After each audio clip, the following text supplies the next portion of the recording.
እውነት ዳይሬክተሩ ያናድዳል።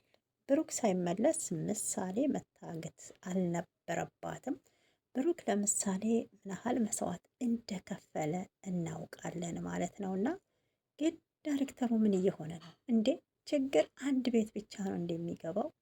ምሳሌ ለምን ታገተች? ግፍ እየተሰራ ነው እንጂ እውነት አስተማሪ ድራማ ነው ብዬ አላምንም። እያበሳጫችሁን ነው። ስለዚህ ለተመልካች ክብር ይኖራችሁ ብዬ ነው የማስበው ማለት ነው።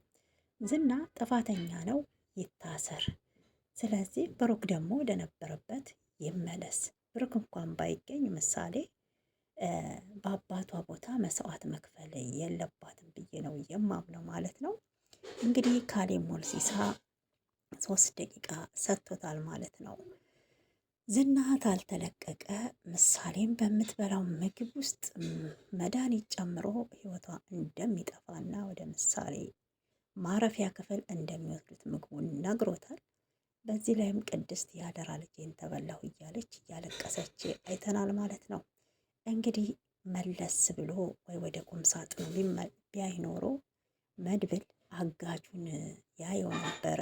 የዝናን ሰዎች ወይም የካሌብ ሞልሲሳ ሰዎች የላካቸው ማለት ነው። እንግዲህ ዝና ማለት የካሌብ ሞልሲሳ ቀኝ እጅ ወይም ደግሞ የኋላ ኪስ ቦርሳው ነው ማለት ነው። ሁሉም ነገር ያለ ዝና እንደማይከናወን ስለሚያውቅ በዛ ቦታ እንግዲህ ምሳሌ ተይዛለች። በእውነት እኔ ምሳሌ በመታገቷ በጣም ነው ያዘንኩት ማለት ነው። መድብል ለወንድሙ ብሎ መስዋዕት ቢከፍልም ካሌብ ሞልሲሳ ግን ከዝና ጋር በመሆን ዝናን ለማስፈታት ሲል ምሳሌ ይዟታል ማለት ነው። ኤፍራታ እዚህ ጋር በጣም ደንግጣለች። ለምን ታሰረች? ታገተች? ኤፍራታ በእኛ ምክንያት መታሰር መታገትም እንደሌለባት እኔ በእሷ ቦታ ልሆንና እሷን ይልቀቋት እያለች ለማህሌት ብነግራትም ማህሌት ግን አንቺ ጅል ምን አርጋ ነው ያቺ የምታዝኝላት? በህይወቷ ተፈርዶባታል፣ መጥፋት አለባት እያለ ትገኛለች ማለት ነው። ህፃን ልጅን የማሰቃየት እኔ አግባብ ነው ብዬ አላምንበትም።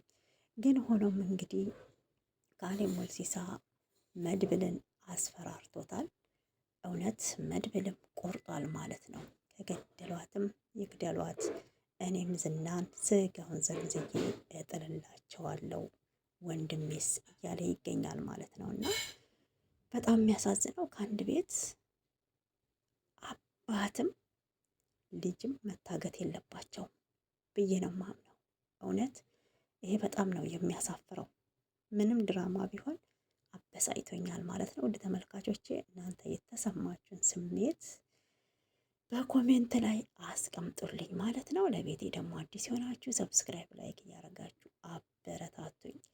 እኛ የምንፈልገው ብሩክ ወደ ነበረበት ስራው እንዲመለስ ነው እንጂ ምሳሌ ጭራሽ እንድታገት የማታስበውም ታልሞም የማይታወቅ ነው ማለት ነው። ይህ ለማህሌት በጣም ደስታዋ ነው።